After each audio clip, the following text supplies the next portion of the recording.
Gaming journalism is an absolute shell of itself these days. Like, I would say that gaming journalism peaked back in like the 2000s, I would say. The late 2000s. Like, I don't know about you guys. I don't know what kind of publication that you used to read back in the day, but I used to get the Xbox magazines, right? They used to be so good. Every single time that they would come out, every month, I'd ask my mom, I'd be like, oh, can I get the new Xbox magazine? And it would come with a demo disc, and I would read about the new games that are coming up, or the new games that have been released. And up until I'd say about the early 2010s is when it started to go downhill. And they started, especially recently, once the mid to late 2010s peaked over and into 2020s, is that it's kind of been co-opted by activists now.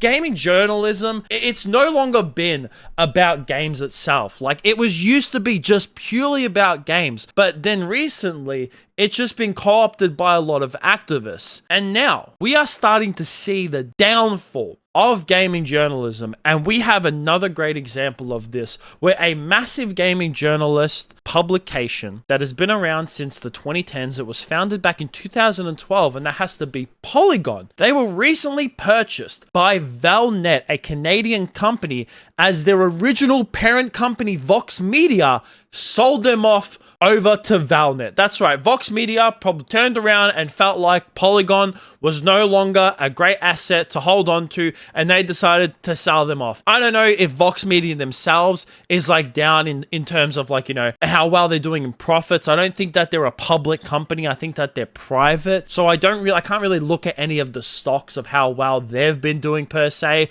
but I can definitely tell you that self is that Polygon is not doing so well. And after this company Valnet purchased Polygon, they decided to scrap so many jobs from Polygon. This was a Kotaku article. There were so many articles out about this, and I want to specifically talk about this Polygon article because I find it really funny about how much they try to play defense for Polygon, and they try to make it out like Valnet is some evil conglomerate from this, right? But Kotaku right here, they go on and they make an article saying Polygon sold to Valnet and hit with mass layoffs. And then in the article, if you look inside of it, they try to make it out like Valnet is some evil conglomerate, saying that Valnet is based in Montreal and operates Screen Rant, Game Rant, comic book resources, and other mass aggregators. The company is run by Hassan Youssef, who got his start in digital media with online porn websites. I like how they feel the need to mention that, but then they also go on to talk about how many former contributors accuse Valnet's current media holdings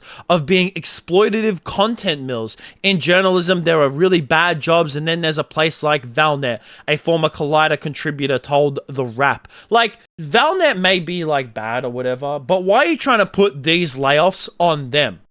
It's not their fault for these layoffs. If anything, it's people that have worked at Kotaku in the past for the reason why there is layoffs. Because gaming journalism themselves, it's a shell of what it used to be. I mean, it's really hard to look because there's no real stocks to look at of when it comes to these gaming journalists and publication websites, right?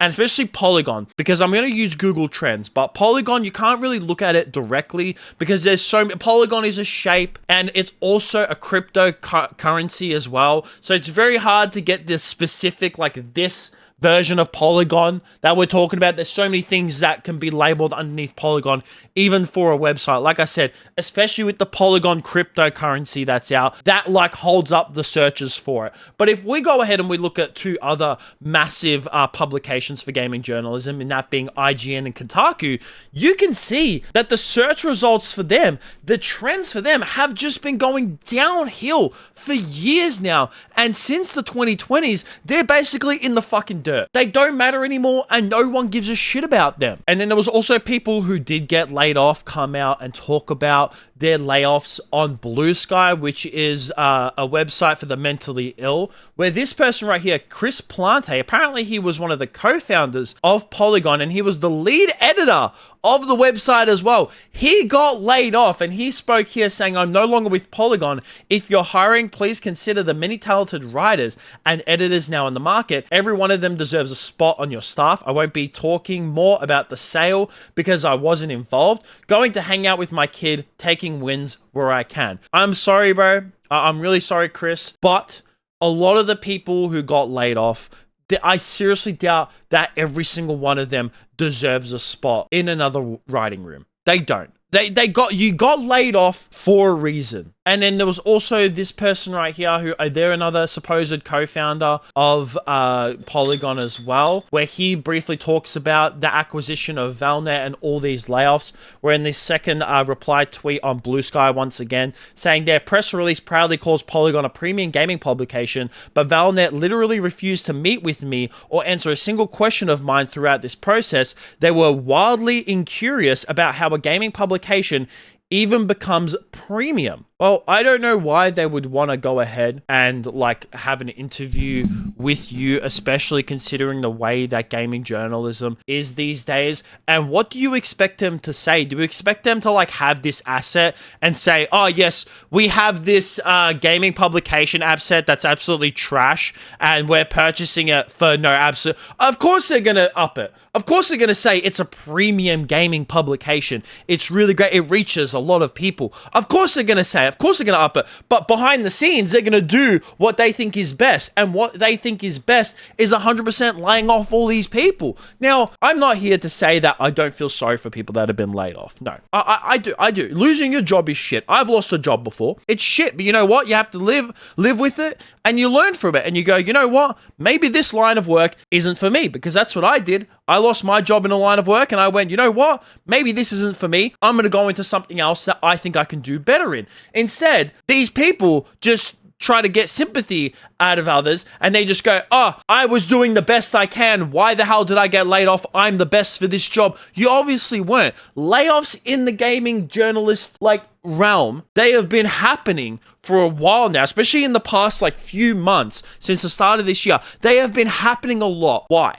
All right, you have to ask. That's the thing, is that these people, they don't go, why are these layoffs happening?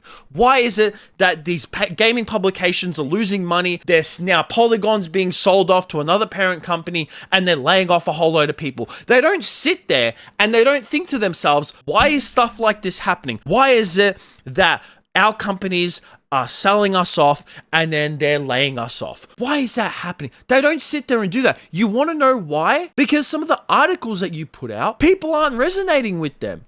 Instead of talking about the games themselves, instead of actually being a gaming journalist, you are co-opting it with your political BS that no one gives a shit about. And even then, even when it comes to certain things that are, politics in video games, and I think that sometimes, yes, you should talk about politics in video games, because I do it here and there as well, is that when they do talk about it, and I think it's relevant to talk about it, they pick a side that is not popular. They pick a side that only people on Blue Sky would agree with you, where if you had to look at everyone else that plays video games, they would not pick your side. That's why you're picking a side in a political fight that, one, people don't even want you to talk about, because all they want you to talk about is gaming. And then when you do decide to talk about it, you talk about the side that majority of people aren't in favor of. And you can say that oh, but the opposite side is bigoted. It's this, it's that, but it's still not the popular side. You really think that if you're going to garner a publication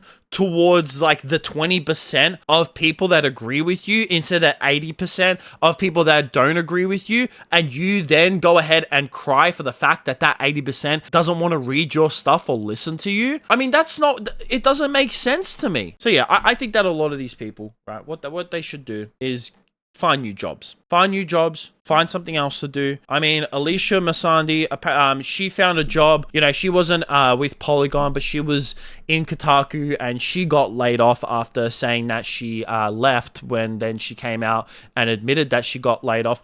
She's working in a restaurant shift, which is great to see. I mean, she's found a new job that suits her well, being a waitress. But yeah, these layoffs don't come with a surprise for me. Even Polygon being sold off to another parent company doesn't surprise me either. And I see a lot more of these layoffs coming if gaming journalism doesn't turn itself around. And I will say this as to the people who are now running Polygon. You can do something great, right? Because you're laying off all these people. Because I feel like that the people who have bought this, like if they were dumb, they would have kept a lot of these people. But they're laying it off because I feel like that they actually are smart. They could do the best thing here, where they could turn around gaming journalism altogether. Because if Polygon flipped itself and went from being a typical gaming publication like every single one of the other ones are these days, IGN, Kotaku, all the fucking rest of them are the same, where instead of actually being gaming journalists, they're advocates for their political BS and advocate towards a side that's not even popular. If they went to a pure gaming journalist website, and when they did talk about politics, which I think here and there is fair enough, they talked about the side that is most favorable. It could pop off. It really, really could. And it could be what this world needs in the gaming world. Because honestly, you know what? I still feel like in the year 2025, there is still a space for gaming journalism for the right one. We just don't have it yet. But hopefully we will. But that's going to be it from me. I would like to hear what you guys think about all this down below. Make sure you like, subscribe, all that kind of stuff. Peace out.